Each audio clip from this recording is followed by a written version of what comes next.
Hello and welcome to the April 21st, 2025 episode of Nick's News. I am your host, Nick, brought to you by Some Budget Studios. That's right, we're putting money into this project of ours. We're live every Sunday, and I thank you all so much for tuning in on YouTube to catch us live or catching the replay on our YouTube page. This is a program dedicated to bringing good news to counter all of the bad news that we are bombarded with on a daily basis with the hope of bringing a little bit of joy back to the world. Several of our articles are pulled from sites like goodnewsnetwork.org and goodgoodgood.co, but we appreciate all of the articles sent in by you, the viewers. So, hello everybody. Hello, Christian, Cassidy, and Nico. Yes, the ticking clock is foreboding. Cassidy, not sure how I feel about the ticking. We can play around with it. I just wanted something to break up the timing. Since we don't have, like, intro music going during the countdown timer, I wanted to find something that could go with the clock. I know for, like, the emergency broadcasts, we do have the emergency broadcast song that goes while the countdown is going, so maybe we need to look into getting an actual, like, song for the countdown timer. I don't know. We'll play with it. Thank you for joining us, though. News Brew for tonight. If you keep an eye on our Instagram, you will know that we are doing the run-up to May. And the run-up to May means that every week, our Nick's News Brew is getting stronger and stronger. Last week, we were about an 11.5. This week, we're coming in at 12.5 with... Let me wait for it to zoom in on that. Come on, camera. There we go. Double Fudge Barrel Aged Abduction by Pipeworks Brewing. Pipeworks Brewing returns with another wonderful beer. This is a fantastic 12.5% ABV high-octane beer. It is an Imperial Stout that's aged in bourbon barrels with cocoa. I love the unicorn on it with the flag, with the pride flag, and it's just a fantastic beer. Hey, Becky. Oh, I was wondering what you were talking about. How about the final countdown? If we weren't going to be copyright struck into non-existence, sure. But I'm pretty sure if we tried that song, it would obliterate us. So, we don't need the Battle Song bottle opener because we've got a can. And because it is an Imperial Stout, we're in that stout season, we're using the limited edition Harpoon Snifter. So, blow the gain on the audio. Ooh, not that much of a crack to this one. Ooh, it is filled to the top. Holy crap. It's literally filled to the top. Alright, let's get into the theatrics of a couple second pour. Wow, that is motor oil. The head is almost as dark as the beer itself.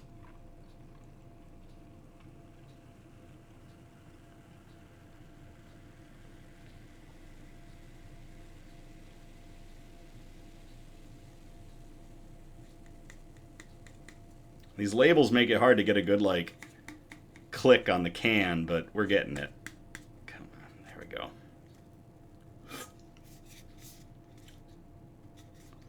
Oh, that's double fudge. There was an ice cream that I grew up with that I absolutely could not get enough of, and it was Double Thunder Fudge. My mom would pick up a carton of it from Meijer or Target or wherever she was going when I was younger, and this Double Thunder Fudge was incredible. And this, I just had a Ratatouille moment where I, like, went back to my childhood, and it was after dinner, and maybe I'd done well in school that day, and my mom was like, well, what did you want for dessert? And I would be like, Double Thunder Fudge ice cream. So, wow, that just took me back decades. All right, shout-outs. We have a bunch of shout-outs. Do you want fine wine or cider? Fox and Hen Winery is located between downtown Grand Haven and Allendale, and they specialize in small batch wines and ciders that reflect the Lake Michigan climate. It's absolutely fantastic. You can check them out Fridays and Saturdays from 1 p.m. to 8 p.m. Links are in the description. So to Fox and Hen, cheers.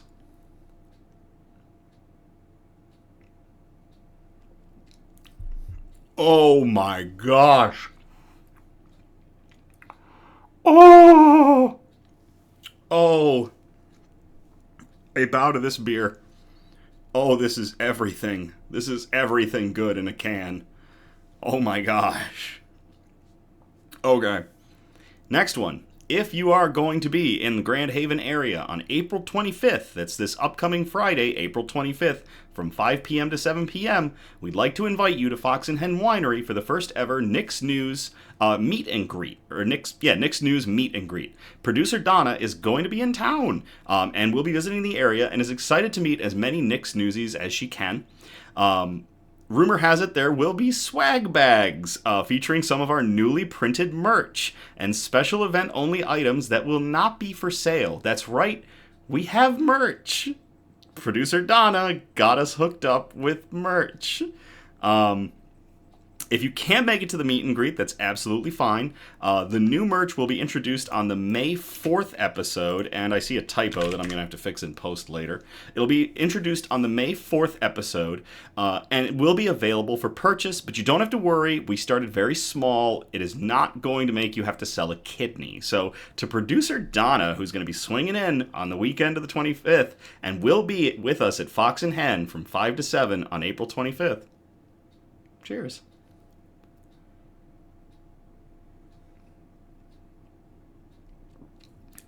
Cassidy, we might stay a little late. If you let us know you're coming, we'll stay a little later. We'll figure it out.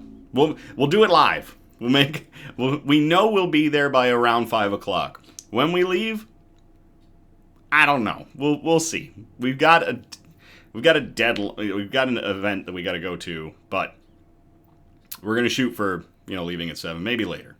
We'll talk about it. We will make sure you can participate. We'll make sure everyone that can participate can. How about that? We'll accommodate everybody. I am making bold claims. Producer Donna is probably getting mad at me. On to our next shout out. As you know, we have been following the story of SB Mowing and Miss Beth. We found out this week that Beth recently sadly took a fall and she broke her hip. SB Mowing set up a post office box for her and has requested cards or letters of support and encouragement. We've included the address in the description of this video below. If any of the amazing Nick's Newsies want to send a note her way, she's Beth B, P.O. Box 93, Wichita, Kansas 67201. If you want to send some get well soon notes or cards to Miss Beth, and we are hoping the best for her. And many thanks to SB Mowing for setting up that post office box for her. Cheers.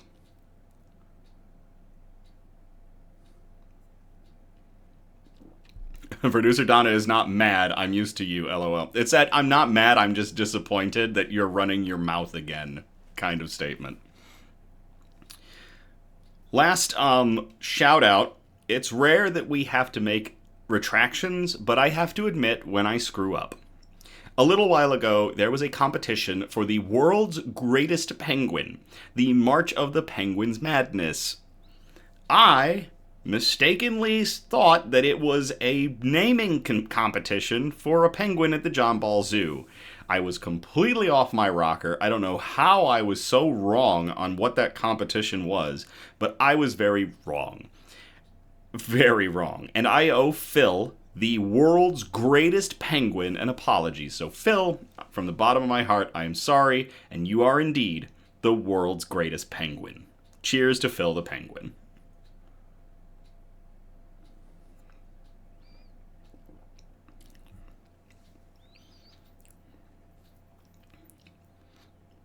Maybe, here's an idea. I see that Becky said I would love to make a card.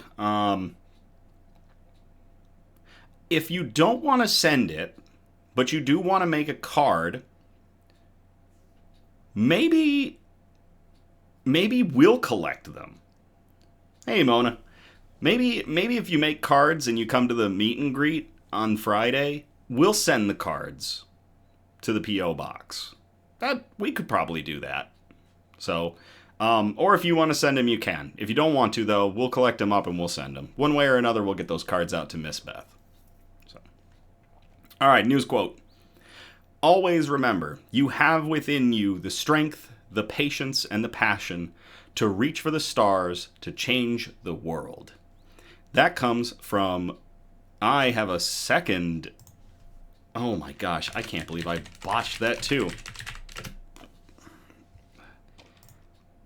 Man, I botched that too. That comes from Harriet Tubman, who was an American abolitionist and social activist who utilized the Underground Railroad to rescue approximately 70 enslaved people, including her family and friends, and later served as a scout and spy for the Union Army.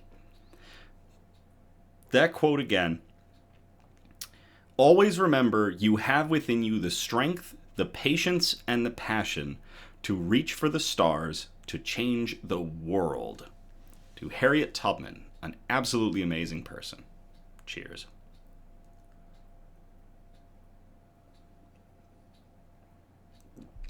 Oh. Bug update. Apparently, Ripley understood my plight regarding the cricket. So, when I gave her the chirping cricket, she didn't disappoint.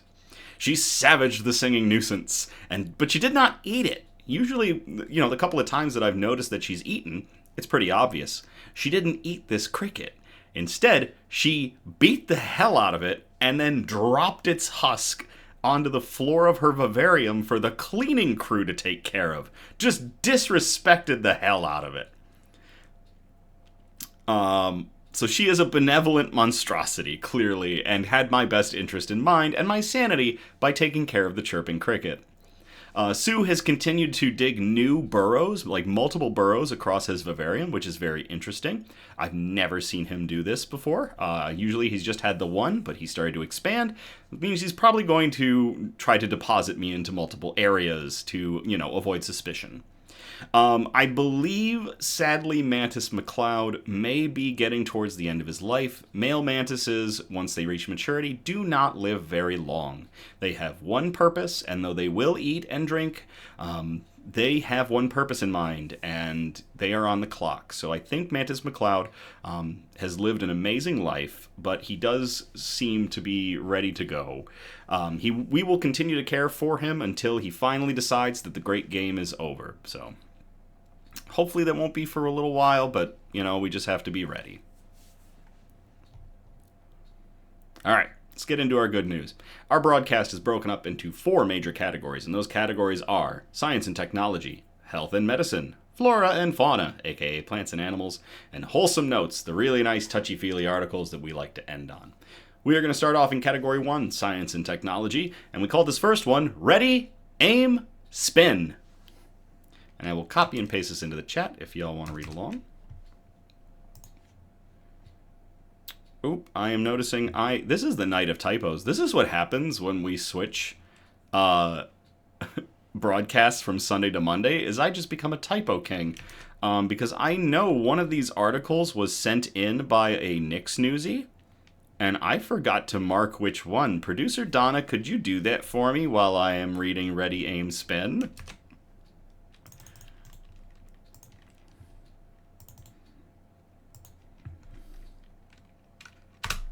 Thank you, Producer Donna.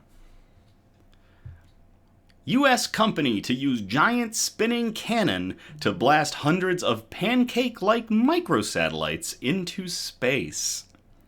This article was posted to Live Science, and it was published on April 11th of 2025 by Harry Baker. A California-based startup plans to launch hundreds of flattened microsatellites into low Earth orbit at once by firing rockets out of a giant centrifugal cannon. The first batch of pancake-like spacecraft could be shot into space as soon as next year, and could set a new record.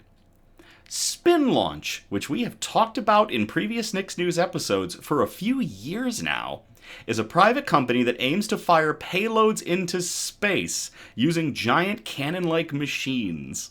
These cannons accelerate spacecraft using spinning arms inside a vacuum-sealed chamber before shooting them upward out of the barrel faster than a speeding bullet. Using this novel technology, the company aims to establish its own satellite constellation, Meridian Space, which they claim could provide more cost-effective competition to the likes of SpaceX's Starlink network. On April 3rd, Spin Launch revealed that it had received $12 million in funding from Kongsberg Defense and Aerospace, or KDA, putting its total funding close to $150 million. The announcement also revealed that KDA's nanoavionics had been selected to build the first batch of 250 satellites for the Meridian space constellation, which could be launched during an in-orbit demonstration test planned for some point in 2026. On the same day, nanoavionics also released a video explaining more about the new satellites. This revealed that each satellite will be shaped like a flat disk and will be placed on top of one another inside of a launch bus. Launch bus. Like a giant stack of pancakes. Each satellite will be 7.5 feet, or 2.2 meters for folks who haven't landed people on the moon, wide and weigh approximately 154 pounds, or 70 kilograms, making them significantly lighter than most other communications satellites. For example, Starlink's current V2 satellite weighs around 1,760 pounds, or 800 kilograms each. So you have 154-pound satellite, almost a 1-ton satellite. And if they're accomplishing the same thing, why aren't you going to use the satellite that weighs only 154 pounds? Strange. If all the satellites are successfully delivered into low Earth orbit, or LEO, next year, it would set a new record for most spacecraft launched at once, currently held by SpaceX's Transporter-1 mission, which launched 143 satellites in 2021, according to Live Science's sister site, Space.com. Spin Launch has previously launched 10 rockets using its suborbital accelerator in New Mexico, which has a vacuum chamber around 108 feet or 33 meters wide and spins objects to speeds up to 5,000 miles per hour or 8,000 kilometers per hour.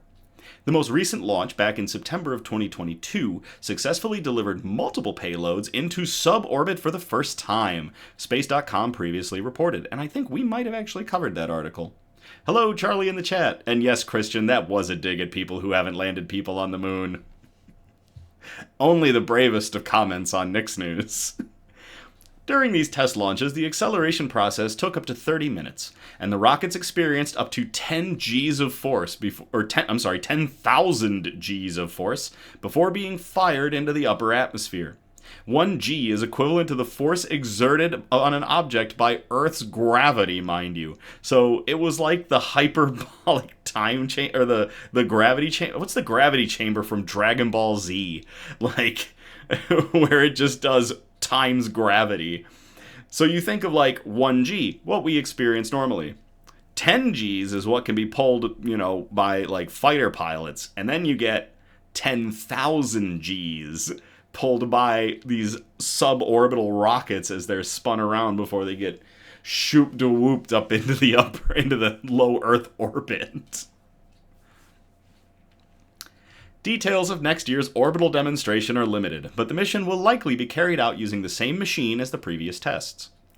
This means that the rocket will be catapulted into a suborbital flight before its engines kick in and deliver the final push needed to push the payload into low Earth orbit, according to Space.com. The main draw of this type of launch system is that it's much cheaper than firing chemical rockets. Spin Launch predicts that its future commercial launches could cost between $1,250 and $2,500 per kilogram launched into space, which is less than half the cost of SpaceX's Falcon 9 rockets, which cost around $6,000 per kilogram, according to New Space Economy.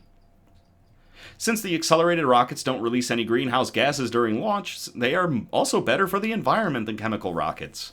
These spacecraft also do not need boosters that have to be discarded in space, which will mean less space junk in low Earth orbit and reduced chances of discarded equipment falling back to Earth's surface on its own.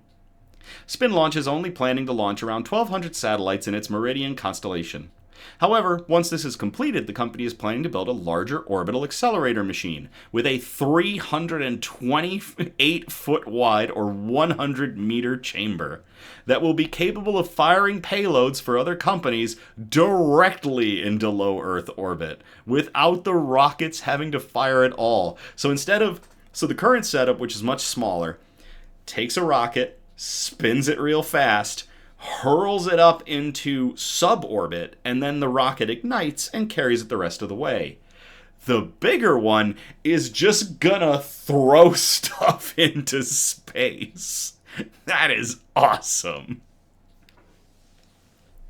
If this happens, Spin Launch claims it could eventually launch up to 5 commercial payloads into space every day, according to New Space Economy. However, this could lead to more problems further down the road. If this ambitious space yeet, says Charlie, producer Donna, I hope they name it the Yeeter. If the ambitious launch frequency were achieved, it could exacerbate problems that communication satellites and other commercial payloads are causing in low Earth orbit, including an increased chance of spacecraft collisions, more light pollution in the night sky, radio signals that interfere with astronomy, and atmospheric metal pollution caused by spacecraft re-entry. So we're going to have to balance that out. But otherwise, that is really cool. To Spin Launch, getting ready to hurl low Earth orbit link up satellites into space. Cheers.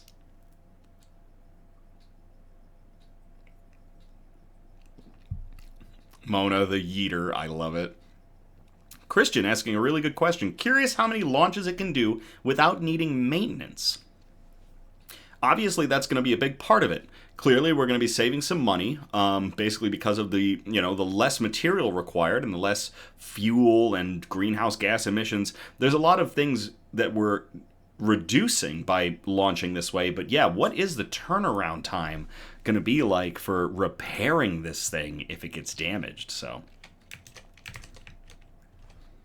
all right, on to the next one.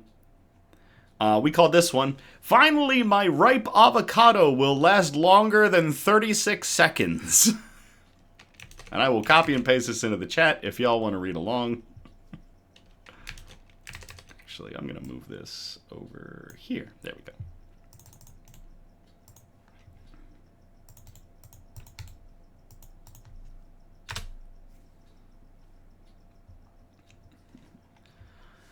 In TED Talk, producer Donna, for the love of guacamole.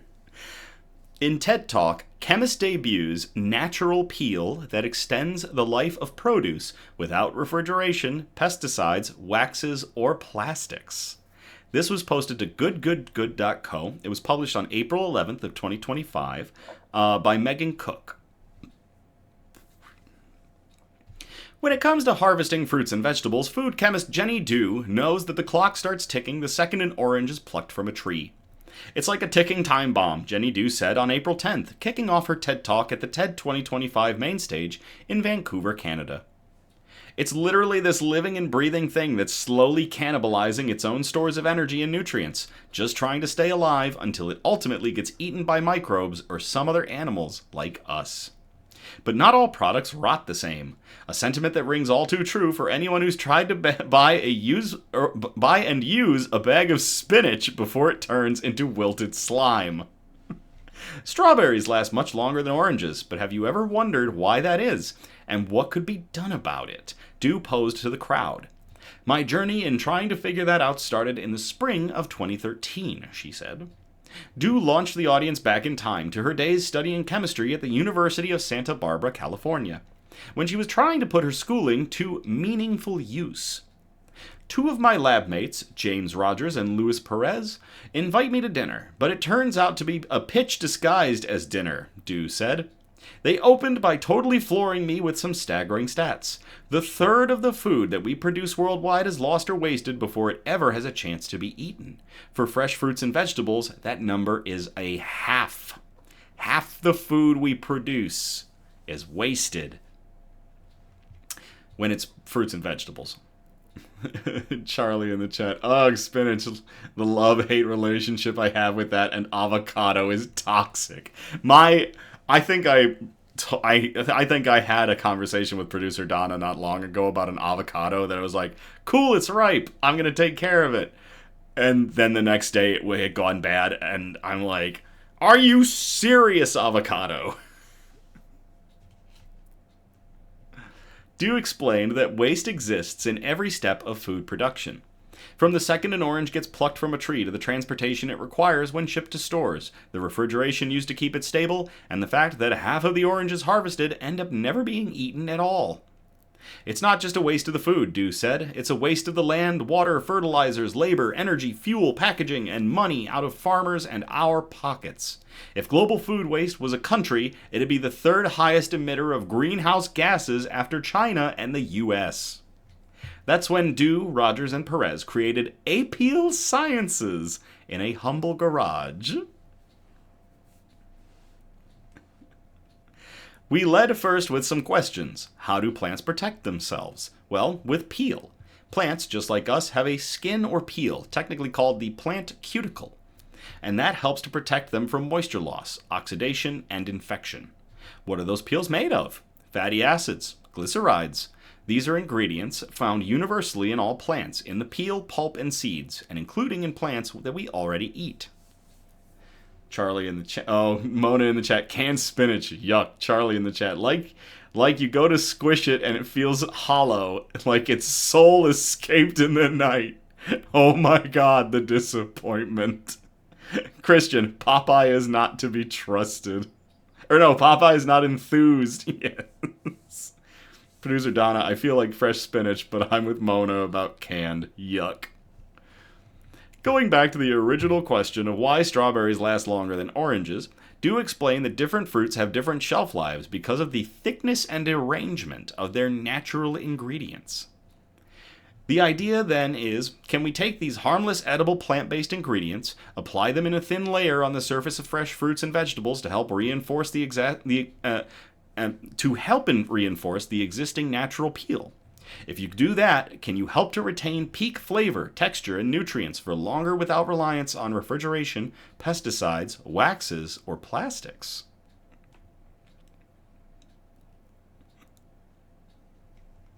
To test those questions, they partnered with a local farmer to source finger limes. They're literally finger-shaped, and when you cut them open, the pulp is in the shape of beets like caviar, Dew described. I think they meant to say beads. They are delicious, and they're super fragrant. If you can get your hands on finger limes, yes, they are absolutely delicious. Once picked, however, the organic limes dry out within 7 days, even with refrigeration. We took a test batch of material that we made using leftover tomato peels, since those are rich in these fatty acids and glycerides, Dew said. We dipped those limes in a bowl of these ingredients in water and set them aside to dry. Then we waited. We saw that we could add an extra week of freshness to the limes. When we saw that for the first time, we were like, shut the front door. Oh my god, this might actually work, Dew recalled. We then went and wanted to apply this little bit of extra peel to all other kinds of fruits and vegetables. Bananas, avocados, limes, green beans, tomatoes, bell peppers, cucumbers, berries, you name it.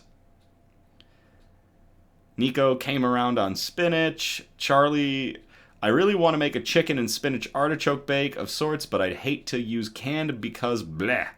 I made Parmesan roasted Brussels sprouts for yesterday, and ooh-wee, oh, those sound great. I love making Brussels sprouts. You can use frozen, says producer Donna. That sounds amazing, Charlie, from Nico. Charlie forgot about frozen. The Brussels sprouts were heckin' easy. Going to do broccoli and cauliflower chips like that, too. Very cool, Charlie. That natural compound, which is 1/10 the size of a small raisin, formed the basis of Imperial Sciences' appeal-protected produce. Even though these materials are, of course, edible, you can wash them off just by rubbing under running water, Dew said, later adding that the compound is neutral, with no taste, no smell. Since Imperial Sciences was formed in 2021, the startup has hit some astonishing milestones. We've prevented 166 million pieces of produce from going to waste, Dew stated.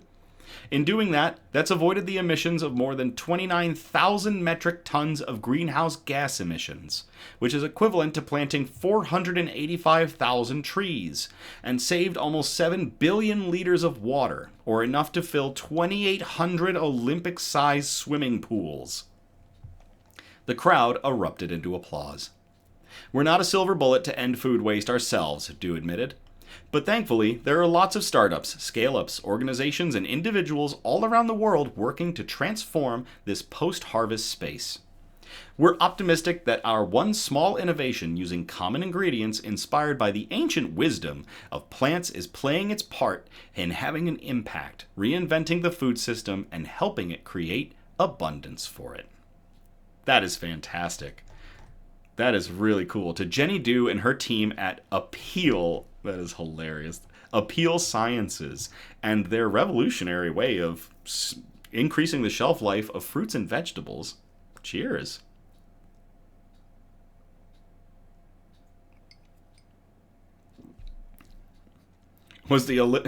Christian asked, was the Olympic-sized swimming pools for those that have landed on the moon? Yes, it was. Because those of us here in the United States absolutely love to compare the size of things to other things instead of using any form of measuring system. How many washing machines does it take to get to the moon?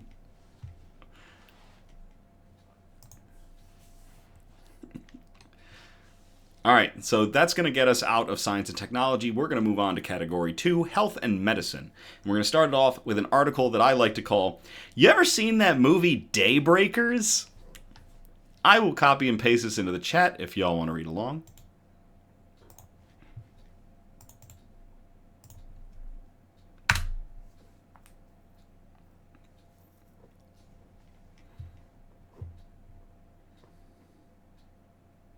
Mona, depends on how much you rev up those washing machines. Scientists successfully create synthetic blood that mimics human red cells.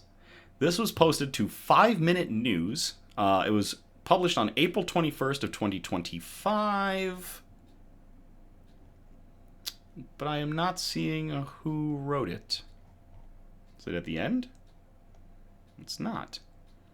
Well, many thanks to 5 Minute News for this article. In a major biomedical breakthrough, researchers at the European Bioengineering Institute, a consortium funded by the European Union's Horizon Europe program, have successfully created synthetic blood that mimics the function and structure of human red blood cells. Published in Nature Biotechnology in April of 2025, the discovery is poised to transform trauma care, blood storage, and long-term space travel across the EU and beyond. Blood shortages remain a global issue. In many regions, hospitals struggle with safe storage, cross-matching, and the availability of rare blood types. Synthetic blood offers a universal, storable, and infection-free alternative. Potential applications include emergency medicine, battlefield or ambulance settings where real blood may be unavailable, space missions where long-term preservation and universality are critical, or organ transplant, improving viability of donor organs in transit. HemaX is made from a hybrid of biopolymer scaffolds and engineered hemoglobin molecules. These synthetic red cells are flexible enough to pass through capillaries, mimic the biconcave shape of natural red blood cells, and can carry oxygen at 85 to 90% efficiency compared to human blood. So it's very, very efficient. Mona, awesome on the synthetic blood. Becky, wasn't this the opening plot to True Blood? I'm not sure. I wonder if it was. Charlie, I had to look it up. How have I not seen that movie? Yes, Daybreakers is an amazing film. If my brother is watching, I might get a text later about my choice of movies, but I personally really liked Daybreakers, so. Alright, back to the article. In preclinical trials, rats and pigs transfused with HemaX showed no toxic response or immune rejection after 30 days, a key milestone that eluded earlier synthetic blood prototypes. There are key advantages over donor blood.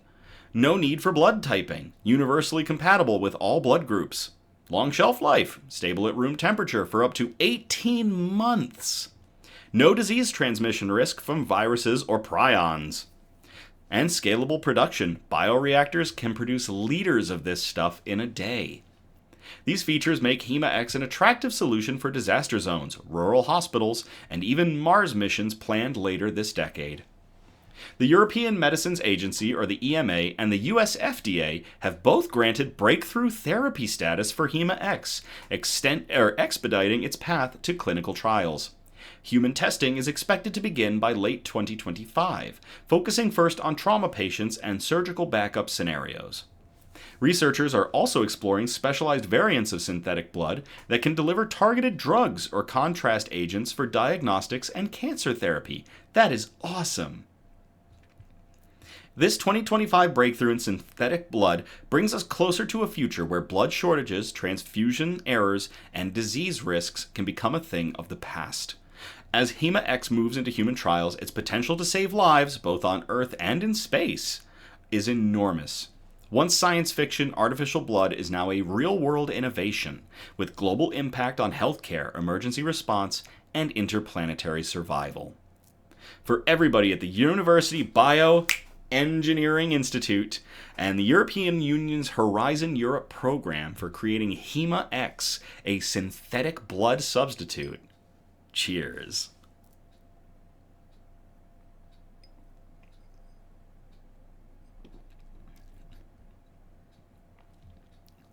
Charlie's gonna watch Daybreakers. Christian's probably gonna watch Daybreakers. Becky had to look it up. Charlie, what? Self-stability alone is insane in advances. This is amazing. I agree. And producer Donna doesn't have to be refrigerated. That is fantastic.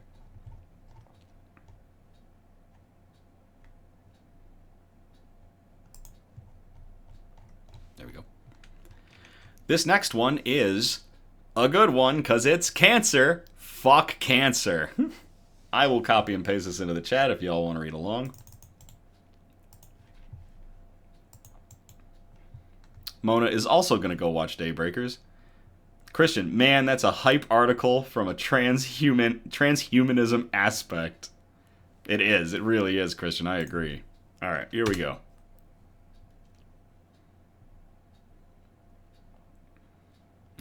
Charlie, why my brain immediately pictured Dracula with a fresh bag popped like a Capri Sun. Yes, I want to try the Ecto Cooler. Blah! God. Alright. Game-changing breast cancer pill to be offered on NHS in England and Wales. This comes from The Guardian. It was published on April 10th of 2025 by Andrew Gregory.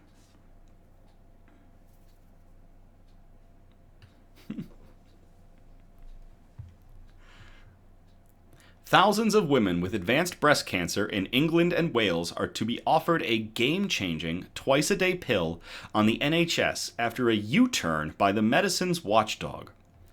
Experts hailed the decision as a landmark moment. As many as 3,000 women every year could benefit from oh boy, it's a medicine name. Oh, come on. All right, let's lock in. Capivasertib. Capivasertib.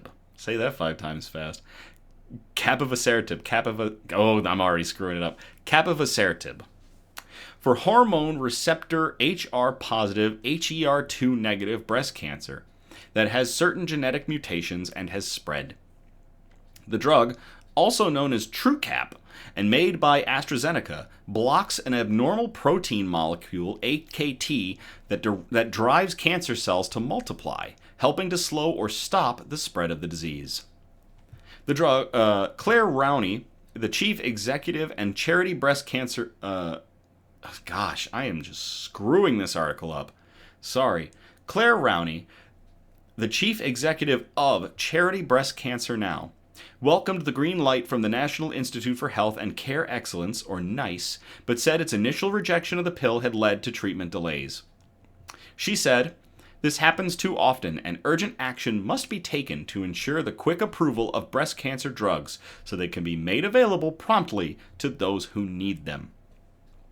NHS England must now put in place prompt genetic testing to ensure those eligible to receive capivasertib without further delay. The Scottish Medicines Consortium must also consider this treatment at pace now, so that we see it made available to all who need it across the United Kingdom. Results from trials show that capivasertib,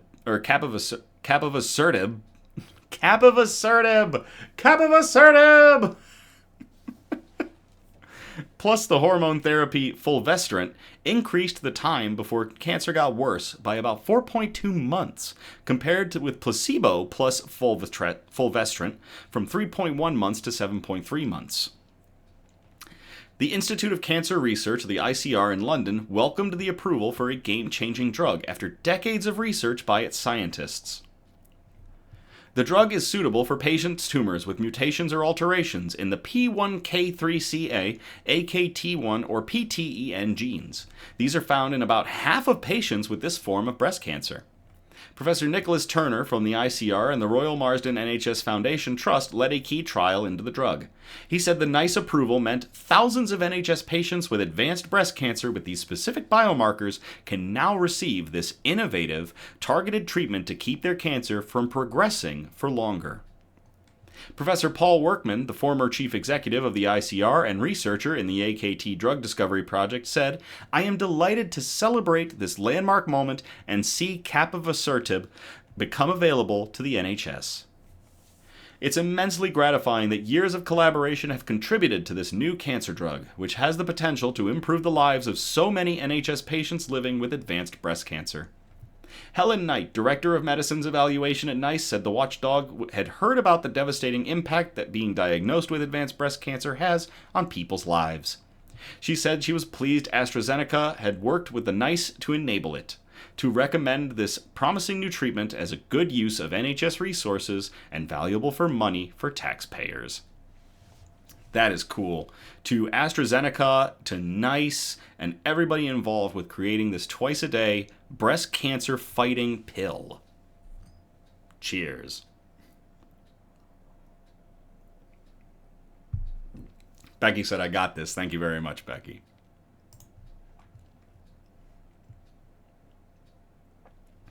Okay. That's going to take us out of health and medicine. We are going to move on to category 3, flora and fauna, aka plants and animals. And we're going to start this section off with an All the Buzz article. I will copy and paste this into the chat if y'all want to read along. Yes, we are into the animals. I know some folks that watch may be watching just for this section, so we'll get to the article they might be watching for. We'll see. All right. New pollen-replacing food for honeybees brings hope for survival. This was posted to phys.org, and it was published on April 15th of 2025 by the Washington State University. There we go. Scientists have unveiled a new food source designed to sustain honeybee colonies indefinitely without natural pollen. Published in the journal Proceedings of the Royal Society Bee, the research from Washington State University and Apex Biosciences NV in Wingene, Belgium, details successful trials where nutritionally stressed colonies deployed for commercial crop pollination in Washington State thrived on a new food source. Charlie shouts, "The bees!" This innovation, which resembles the man-made diets fed to livestock and pets all their lives, contains all the nutrients honeybees need. It's expected to become a potent strategy for combating the escalating rates of colony collapse and safeguarding global food supplies reliant on bee populations. Or bee pollination. The newly developed food source resembles human power bars. These are placed directly into honeybee colonies where young bees process and distribute the essential nutrients to larvae and other adult bees. This breakthrough addresses one of the growing challenges faced by honeybees, a lack of adequate nutrition in their environment. Changes in land use, urban expansion, and extreme weather all negatively impact nutrition for honeybees and other pollinators, said Brandon Hopkins, P.F. Thurber Endowed Distinguished Professor of Pollinator Ecology at WSU and a co-author of the paper. Honeybees are generalists and do not get all their nutrition from a single source. They need variety in their diet to survive, but find it increasingly difficult to find a continuous supply of pollen they need to sustain their colony. Dr. Patrick Pilkington, CEO of Apex Biosciences US, emphasized the significance of this development. Until this study, honeybees were the only livestock that could not be maintained on a man-made feed, Pilkington stated. The reported scientific work shows in commercial field conditions that providing nutritionally stressed colonies with our pollen-replacing feed results in a major measurable step change in colony health compared to current best practices. Our product has the potential to change the way honeybees are managed. The research, a culmination of over a decade of work, involved extensive collaboration. Thierry Bogart, lead author and chairman of Apex Biosciences, highlighted the collaborative effort. The newly published work is the result of a Herculean scientific effort of 3 teams, Bogart said. First, the founders and scientists of Apex Biosciences, who tested thousands of combinations of ingredients on honeybees over more than 10 years to create this feed. Donna says, if he thinks the med names were fun, just wait till the next article. And then she laughs. Great. Second, the WSU team with leading honeybee and field expertise, and third, leading beekeepers in California together with extension teams. They made large-scale and science-based field testing of feeds possible. Paper co-author Anne-Marie Fauvel managed that third aspect. A critical discovery within the research is the role of isofucos... What is that? Isofucosterol. I wonder what that is. Isofucosterol, a molecule found naturally in pollen that acts as a vital nutrient for honeybees. Fascinating. Colonies fed with isofucosterol, enriched food, survived an entire season without pollen access, while those without it experienced severe declines, including reduced larval production, adult paralysis, and colony collapse. The new feed also contains a comprehensive blend of other nutrients honeybees require. To validate the efficacy of the new food source under real-world conditions, WSU conducted field trials with nutritionally stressed colonies in blueberry and sunflower fields, both known for poor pollen quality for bees. Compared to colonies receiving standard commercial feed or no supplementation, those fed the new food source thrived, demonstrating increased survival and colony growth. Some beekeepers don't pollinate blueberries anymore because colonies suffer or die, and the pollination fees don't cover the losses, Hopkins said. Blueberry pollen isn't very nutritious for honeybees, and they aren't adapted well to pollinating that crop. But if they have this supplemental food source, beekeepers may return to pollinating those fields since they know their bees are more likely to survive. The severe challenge of high annual colony mortality, with recent reports indicating crisis-level losses, underscores the urgency of this innovation. Pilkington expressed optimism about the discovery's impact. We are confident that the product will positively impact beekeepers and growers once it's available to purchase in the U.S., which is targeted for mid-2026, he said. Meanwhile, we are working with WSU and the beekeeping community across the U.S. to develop the best way to make use of this new tool in agricultural settings. That is awesome. To everybody involved with the Washington State University and Apex Biosciences to create a new fantastic superfood for bee colonies during winter. Cheers.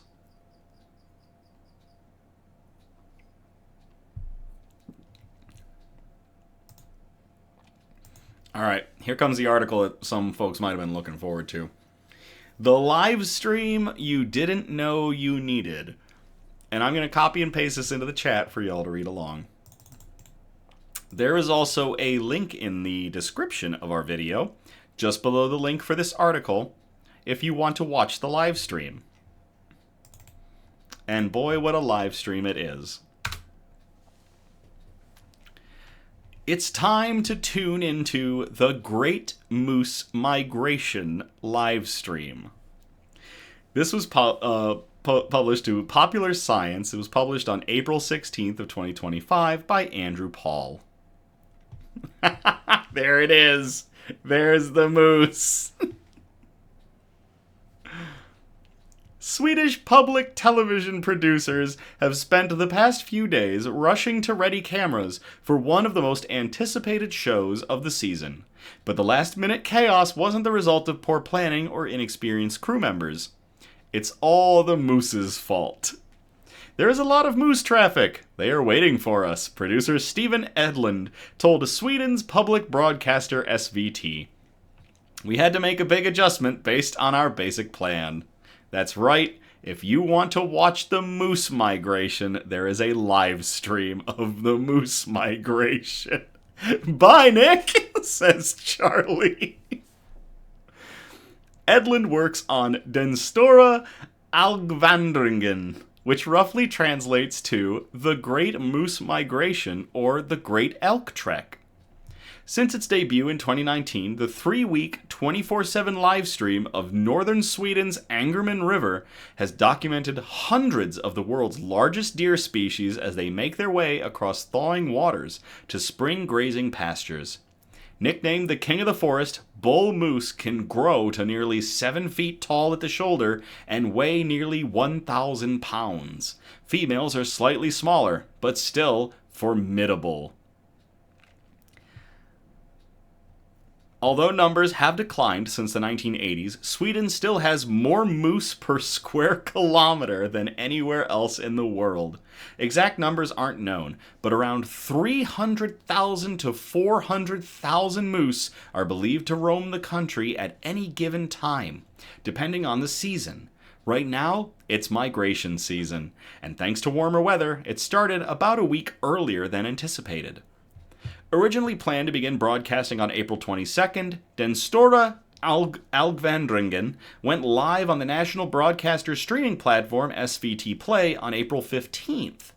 For the next 20 days, 26 strategically placed remote cameras connected by nearly 12 miles of cable will provide uninterrupted moose content to what has been a steadily growing audience. And now we're hoping to add a few more as you are all aware of the Moose live stream. Nearly 1 million viewers tuned in during its inaugural 2019 season. Last year, that number grew to around 9 million. Producer Donna in the chat, it's a really nice live stream.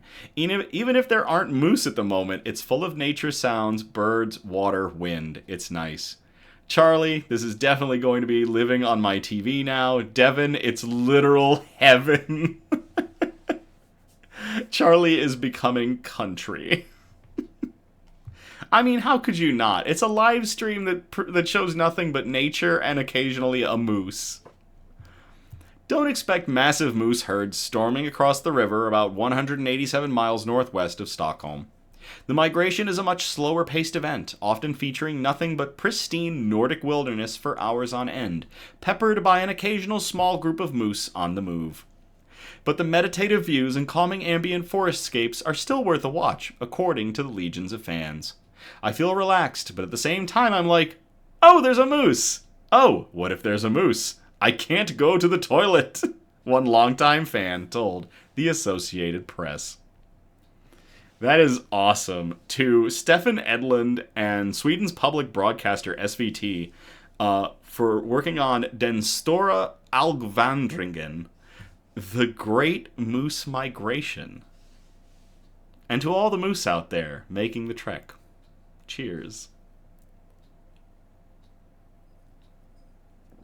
I too will be tuning in to the Great Moose Migration, and again, link is in the description. It is the link that's right under the link for the article. Chin chin. Chin chin.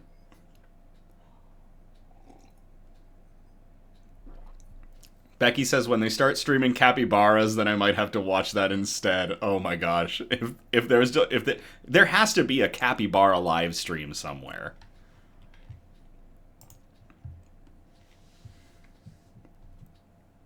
Alright, that's going to get us out of flora and fauna. We're going to move on to our final category, the wholesome notes. This first one was sent in by Cassidy. Cassidy, thank you so much for sending this in. We titled this, a new title we're going to use, Saviors of All Ages. And I will copy and paste this into the chat if y'all want to read along.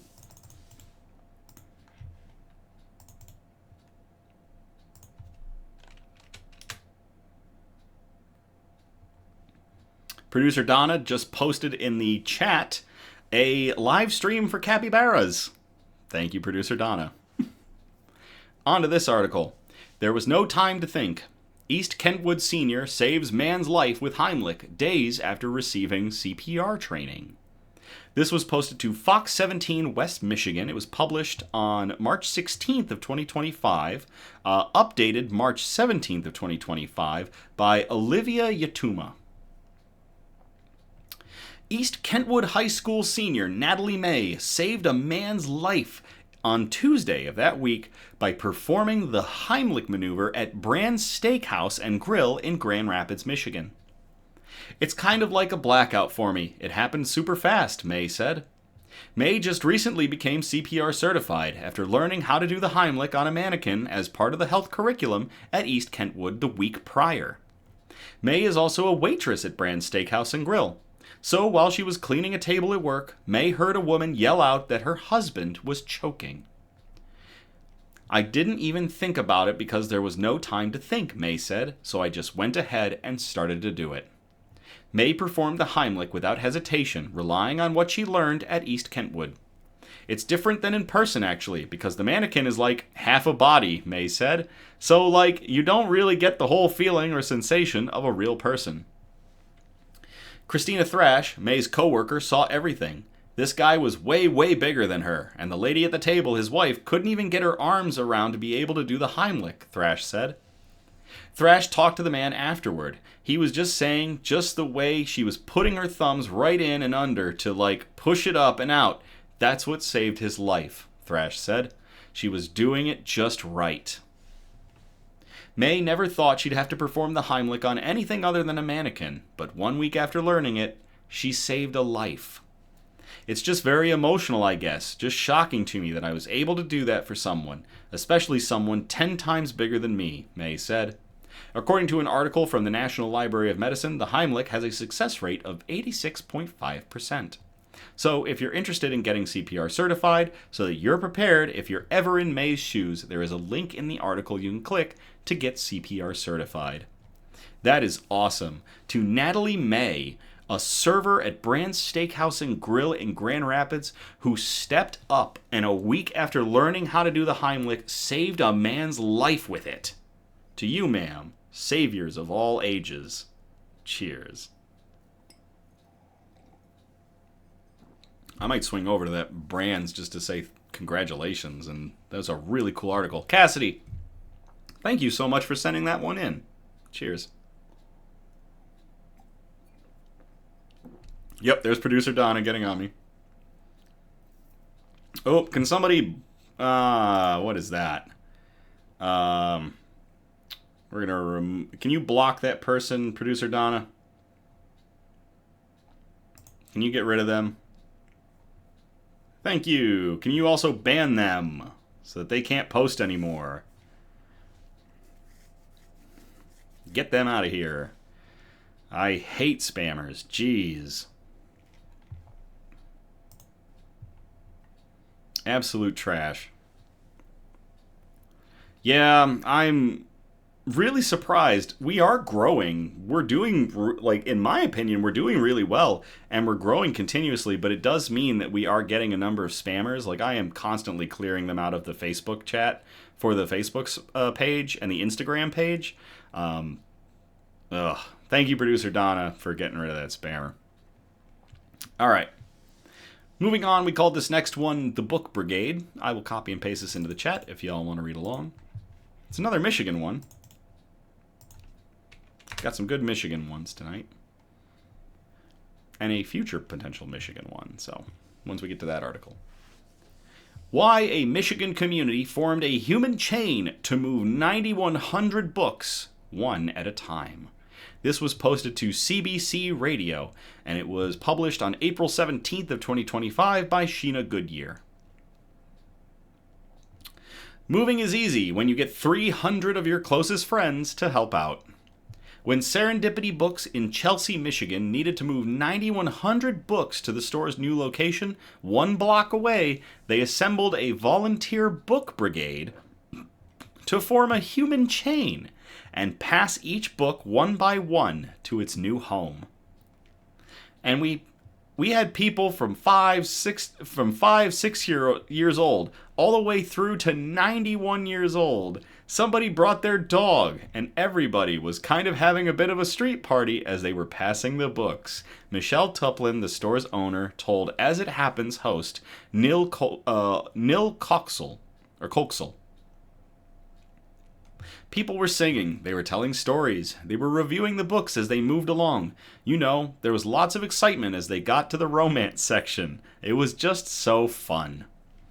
Serendipity Books didn't do this to save on money or labor, Tuplin said. In fact, she hired movers to come the following day for the bookcases.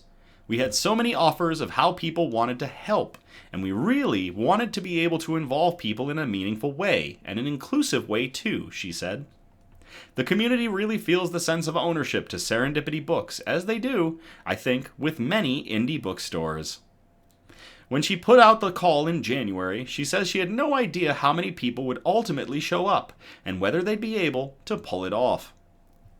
But she says so many people heeded the call that they formed not one, but 2 human chains, and the whole thing was done in about 2 hours. It was section by section, and so the crazy thing is that really, items for the most part stayed in the right section and in alphabetical order, Tuplin said. So for us in the new space, you know, there really is no unboxing or rearranging, realphabetizing. It's really pretty organized. Casey Friss, 32, who works at Serendipity Books, grew up in Chelsea, a community of roughly 5,300 residents, 95 kilometers west of Detroit. She said the event reminded her of how special the community is. People just really look out for each other, Friss said. Anywhere you go, you are going to run into someone you know, or who knows you, and is going to ask you about your day. That's awesome. The shop reopens at its new location on April 26th, which happens to be Independent Bookstore Day. Tuplin admits that running a bookstore is a tough business, but she says people in Chelsea have always shown up for Serendipity Books. People recognize that they want these books in their communities. They know what an independent bookstore in a community means, she said.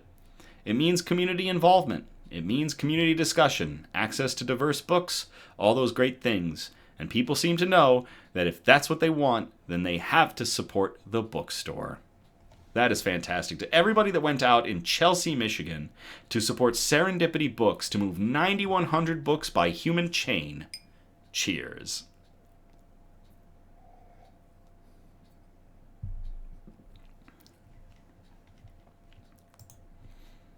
Okay, on to our last article of the night. Now, we called this one a Not All Heroes Wear Capes, but honestly, it's not just a Not All Heroes Wear Capes, it is also a I'm not crying, you're crying article. So, get ready. I will copy and paste this into the chat for y'all to read along.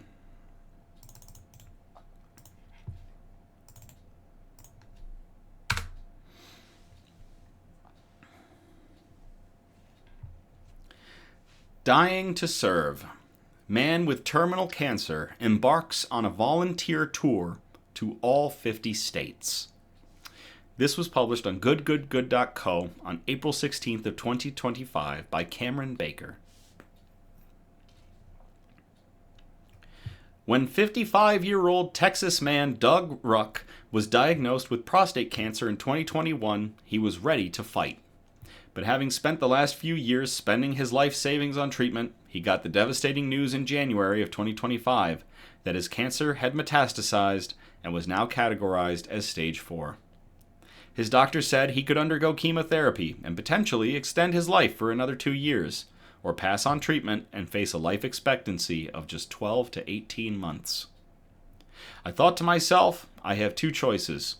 I can sit at home and wait to die, or I can go out and live, Ruck told Los Angeles news station KABC. I'm naturally a joyful person, he added on a GoFundMe fundraiser. And not even the reality that I'm dying sooner than most will change that. Rather than see it as a death sentence, Ruck decided to take the news as a call to action. My dying wish is to help as many people going through tough times as I can before I go, he continued on GoFundMe. With this in mind, he launched his Dying to Serve tour across North America with a goal to visit and volunteer in all 50 states. And producer Donna just said, the GoFundMe link is listed in the description of this episode. It is right underneath the link for the article. I can't go back, but I can go forward and help as many people as possible before I go, Ruck told The Guardian. Ruck launched a GoFundMe to help support his efforts, setting an initial goal of $42,000, which is funny, given the meaning of life is 42. Once he had enough to get started, he moved out of his home, packed all of his belongings into his 2017 Chevy Malibu, and in March, he headed on his way. On his website, which we will make sure we link the website to, he shares the stops he has completed, as well as upcoming volunteer plans, many of which are in food pantries, soup kitchens, senior centers, shelters, and other charity organizations. To date, he has raised over $52,000 to fuel the tour. Unfortunately, due to the broken United States healthcare system, I have spent my life savings just trying to survive these last few years, he wrote on GoFundMe. That's why I'm asking for your support. I realize it's a big ask, as we all have our own burdens to bear, but I truly believe that I can and will do much good with the time I have left. Recently, he shared that the generous support would allow him to register Dying to Serve as a nonprofit, ideally to inspire volunteerism long after I'm gone, he said.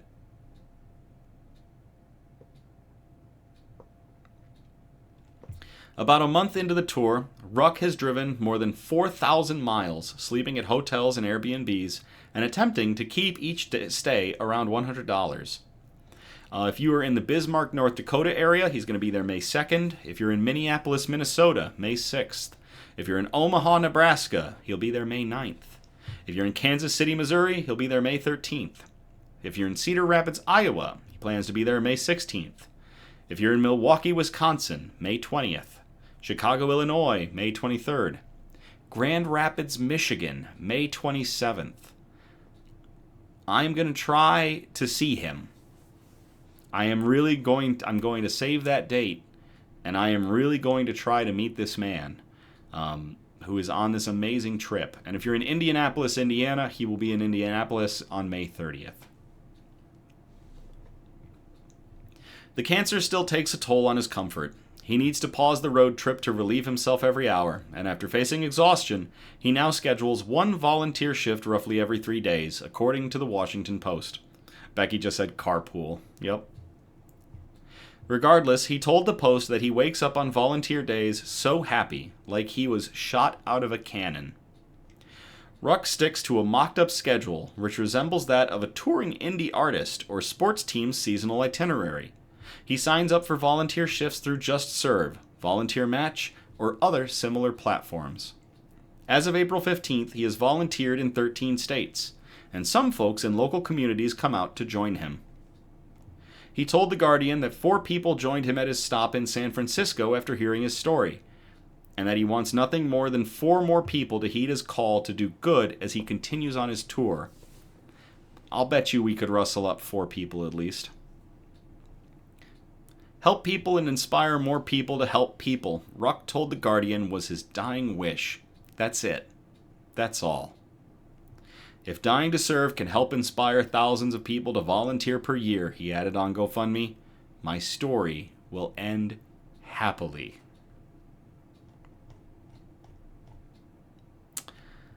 To Doug Ruck, Dying to Serve, for being an amazing human being and proving that not all heroes wear capes. Cheers, sir, and I hope to be able to meet you on May 27th in Grand Rapids, Michigan. Cheers.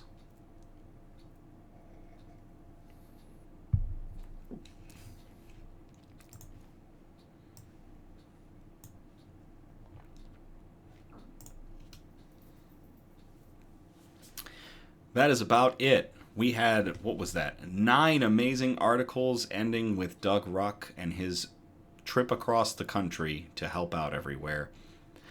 I thank you all again for tuning in or catching the replay on the Nix News YouTube page. There will be a link going up on the Facebook page once we have once we've posted this video. So we've got the live version, and then we'll post the recorded version that's a little bit edited, and we will put put a link for that up on the Facebook page. We're live every Sunday, usually, and our next episode will be on April 27th, 2025. I promise I will not destroy my vocal cords prior to that episode. I encourage participation, so if you feel inclined, you can message us with ideas for news brews, shoutouts, news quotes, and of course, good news articles that we can present on future episodes.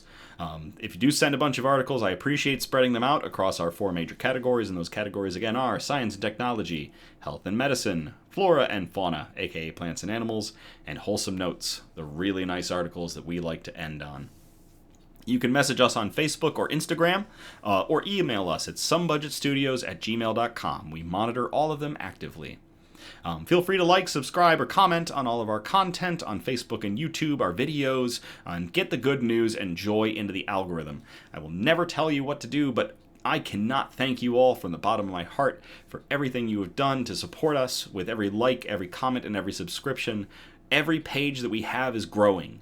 Our numbers are going up, and that is getting our stuff into the algorithm. And that is the biggest goal, is to get this Hope Corps stuff out there. Combat the bad news that we are bombarded with good news that is sometimes hard to find.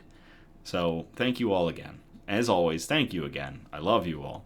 Have a great night, and I will play us out.